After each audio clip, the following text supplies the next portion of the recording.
Emile Smith-Rowe started against Sheffield United in what was his first Premier League start for 524 days. However, he was unable to build on that as he picked up a knee injury and has been on the sidelines since, with it confirmed at the time that he was facing weeks out.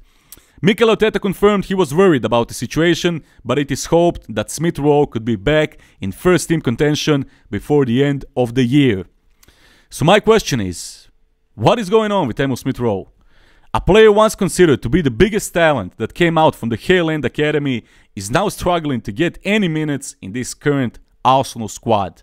And now, according to some of the reports, Arsenal will reportedly accept a fee of around £50 million for him in the summer, unless something drastically improves for the better. Where do we even start here? Well, for start, you can leave a like to this video and subscribe to the channel for more daily content, because I'm making videos like this every single day. So, with that out of the way, let's get into it. I've been following the career of Emile Smith-Rowe since his early days at Arsenal, when he first went on loan to RB Leipzig in 2019 and then to Huddersfield Town in 2020. And I actually watched a few of those games while he was out on loan, and even then, it wasn't clear to me. What is this guy doing on loan? Why isn't he already part of the first team? ESR already possessed such quality that I was already convinced back then that this boy would be the future of Arsenal. And I would even dare to say potentially the greatest player that came out of the Hale End Academy. Bukayo Saka and Eddie Nketiah were also already starting to show their quality, but Emile Smith-Rowe, wow. I was just convinced that he was the next big thing and that he would be our main player for years to come. To understand how long Emile Smith-Rowe has been here, and for how long has he been waiting for a concrete opportunity at Arsenal, just listen to this. Smith-Rowe made his debut for Arsenal on September 20, 2018 against Vorska Poltava in the UEFA Europa League, coming on as a second-half substitute for Alex Iwobi. 5 years ago. He made his Arsenal debut 5 years ago. And just 2 weeks later, he scored his first goal. In the 2020-21 season, I remember I was pissed because Mikel Arteta didn't give him any chance after he returned from his loan at Huddersfield Town. I think it was already clear to everyone back then what kind of player he is, and that he absolutely deserves a chance in Arsenal's starting lineup, especially if we take into account that our starting 11 was criminally bad at that time. But no, that season we brought Willian from Chelsea, and any chance for ESR to get a concrete chance was automatically extinguished by that move, because Arteta then experimented with Willian in every position in the attack, and he was a regular starter. But then, during that desperate season, Arsenal were hit with incredible bad luck of player injuries, and Arteta was simply forced to finally push Emile Smith-Rowe into the fire and give him a chance in the first team. And just like that, the boy completely dominated the field from the first moment. And he was such a necessary refreshment for that team that we all knew that there was no chance that Mikel Arteta would continue to keep him on the bench, and that this kid is definitely the future of Arsenal Football Club. In the 2021-22 season, Emile Smith-Rowe had a furious start, and with Saka, Martinelli and other younger players, he started to be an indispensable part of the first team. It was clear to everyone that Arsenal finally had a good team, and after years of horror, terror and suffer, things were finally changing for the better. Smith-Rowe flew around the field, scored, assisted, received compliments from everyone, from former and current coaches, pundits, journalists, club legends, everyone. Finally, everything seemed to fall into place, and the 22-year-old was a key figure for Mikel Arteta's side during the 2021-22 campaign, finishing the season as Arsenal's second top scorer, finding the net 11 times in all competitions, with only Bukayo Saka scoring more times than him, 12. But then, the worst happened. Like countless times throughout history when it comes to Arsenal's players, Emile Smith-Rowe started having injury problems. At first, nothing serious. It was a small injury with recovery expected to last 2 weeks, then a month, then 2 months, then 3 months. And simply, little by little, new players came in and the team started to play better and better. And when Emile Smith-Rowe finally recovered in the 2022-23 season, it seemed as if there was no longer a place for him in the Arsenal first team, at least not at that moment, and that he would have to come off the bench for a while and fight for his time on the pitch.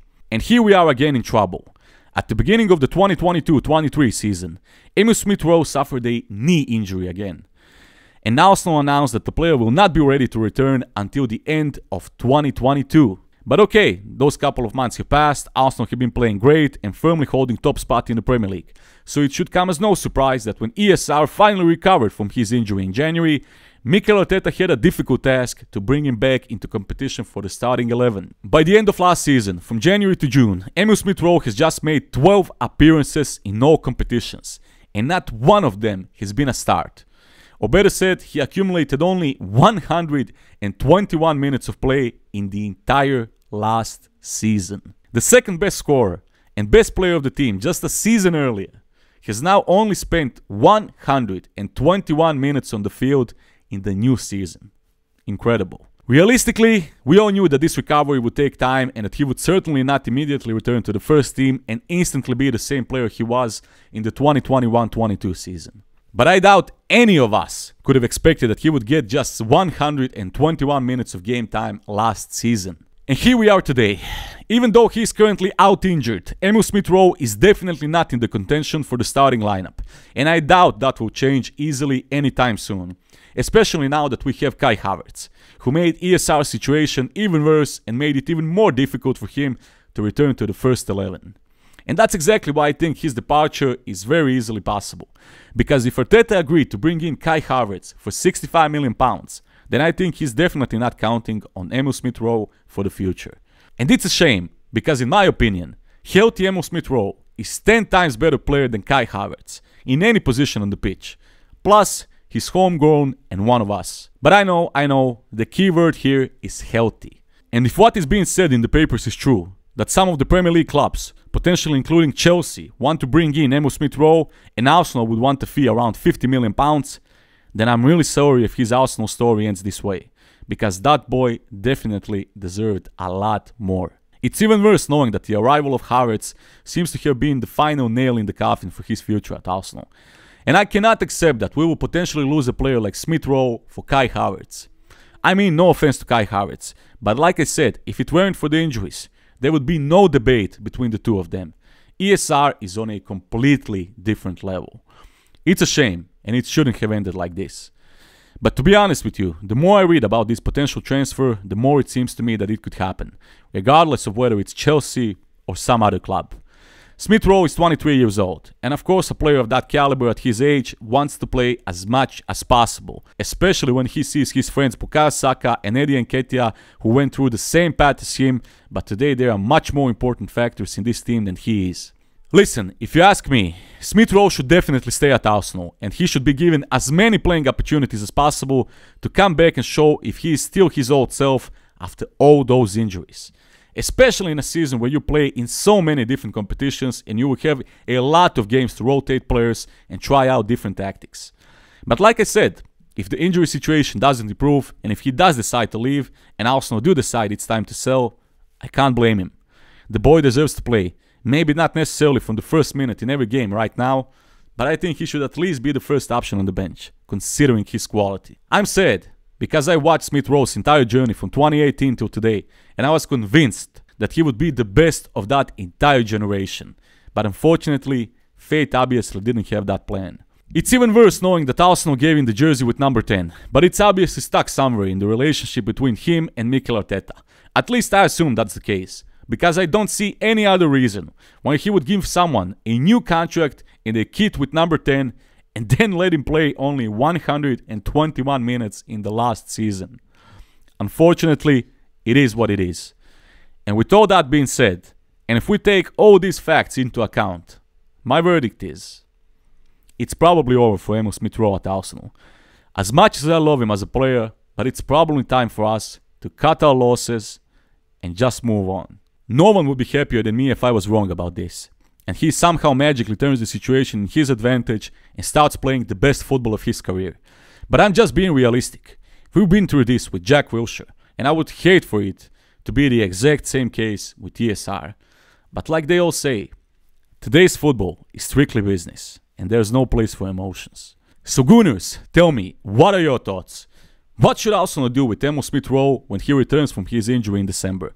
Should they keep him and finally give him a fair chance to try and prove his worth? Or do you think it's time for Arsenal to cash in and take whatever they can and call it a day? Write down in the comments because I'm really interested to hear what you think. And now, before we finish the video, I'm just quickly going to get through some of your comments on my post from this morning on this specific topic. So let's see. D Savage says, this guy is a special talent and really should be at the same stage Saka is right now. Such a shame how things have ended up. Reminds me of Wilshere. One of the best technical talents England produced, but had his career completely derailed. I completely agree with this. Blade Ninja says, I had so much hope for this kid, man. So much pure talent, and I always said I hope he doesn't go the path of Wilshere. Shame, looks like that's the case. Too injury prone. F-Log says, patience is key. Let him at least build up some value if you're stuck on selling him. He's so talented, once he gets a run of games, he'll be good. Ogonaja says, let's be patient and try rehabilitate him since he has substantial time left in his contract. If another injury keeps him out for long, then we can let go. And that is true. Emile Smith-Rowe signed a new contract with Arsenal last year, if I'm not mistaken, and it's running until 2026. Shine says, Arsenal plus injury-prone players equals better love story than Twilight. Unfortunately, it's true. Mickey the Gunner says, keep ESR. He's having a run of bad luck, but he's been through every hurdle since he was a child at our club. He needs a run of injury-free games to prove his worth, which I believe is top quality. AA Wick says, football management is a ruthless business. Arsenal have to do what is in the interest of the club first and find a balanced decision for both parties. Colony said, what a shame, injuries won't let him be. I sympathize with ESR. Taja says, alone to one of the tactical teams around, he needs to keep his muscles up and joints warm and moving for well-needed strength. Veli Masuku says, Emile and Partey go at this point. Marco Marin says, he's tail end, so give him special treatment. Joe Houston says, Wilshere 2.0, get rid with a buyback clause. Rahmat says, unlucky boy, Wilshere legs. Maybe put him loan to Bundesliga or Ligue 1 will treat him better.